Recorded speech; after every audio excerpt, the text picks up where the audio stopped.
Hello everyone, this is a 2013 Martin Custom, and that's kind of what it's called. That's what it says on the neck block. What it is basically a D28 with a few D18 features thrown in. So it's dreadnought size, obviously I guess. Sitka spruce top, rosewood back and sides. It's got the binding on both sides, but it doesn't have the volute that you normally see on a 28 style. It's got this neck that you would normally see on an 18. So that's kind of, other than that, I think it's pretty much a D28. The other notable exception is it's a 1 11/16 nut width. So if you're someone who wants the dreadnought but doesn't like the 1 3/4 nut width, if that feels too wide or too big, this is a really good option. So I'm selling this for a friend who loves the sound but wants something a little bit smaller. So he'd actually prefer to trade it, which is handy since most people don't want to buy things, they want to trade for something they already have. So anyway, he's looking for a smaller guitar, either a triple O 28, double O 28, or single O 28, or maybe something else, but those are kind of what he is after. He wants rosewood back and sides on a trade, although if you had like a really cool mahogany back and side, smaller body guitar, we'd look into that as well. But anyway, yeah. It's also got, these are the bone bridge pens. He's got the original bridge pens still in it. And yeah, nothing's been modified. Plays and sounds great. No cracks on it at all. It's got really excellent playability. It's got the adjustable truss rod if you did want to adjust the action, but right now it's perfect, no buzzing, and it's very, it's pretty low, but with good amount of saddle. You can raise it if you would want, but it's like the perfect amount for being able to still play up and down without feeling like you're really having to squish it up here. But you can do your cowboy chords and strum and you're not gonna get any buzzing. So great overall guitar. And I think, I'm not quite sure what to price these at. I believe it's probably around the $2,500 range used. But we're open to offers or trade, offers plus or minus a few $100s here or there. So anyway, I'll play it for you some. It's got a really warm sound for a rosewood, and it's got a really cool top too. The top is, it has like a few different pieces of almost like that bear claw. Like this is just in the grain. It's not a ding. This is just part of the grain. So it's a really cool looking top. It's got a few places that has some of that figuring on it. And then there's a few really, really tiny dings, like literally microscopic almost. I'm not even sure where they are here. You have to like get a flashlight on it, which I did a little while ago to kind of see what the top was like. And there's like somewhere around here there's one, somewhere down here there's one, but they're very, very minor. It's a really clean guitar. Yeah, always been properly humidified. He's got this Music Nomad humidifier in there, so it's at like, was it 43% inside the case. That's where he keeps it when he's not playing. And he doesn't play this one too often because it just feels a little too big. So anyway, if you would like this guitar, please let me know and we'll work something out. Anyway, I'll give you a couple tunes on it so you can hear it.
Okay, so once again, this is a Martin Dreadnought Custom.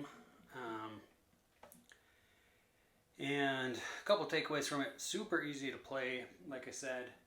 I think it's got really great sustain. The notes just kind of ring and ring.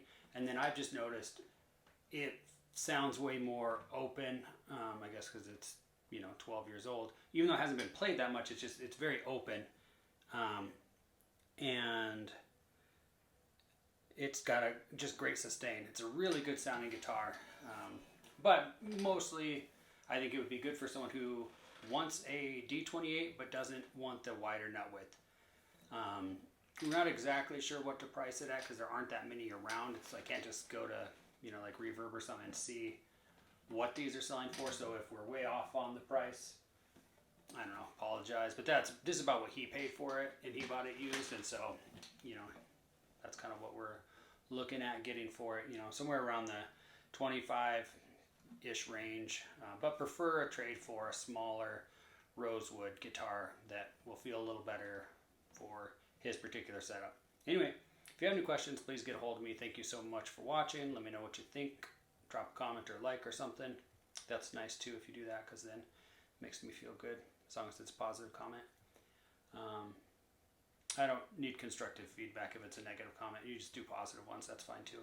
Anyway, thanks so much for watching, everyone. Have a good one.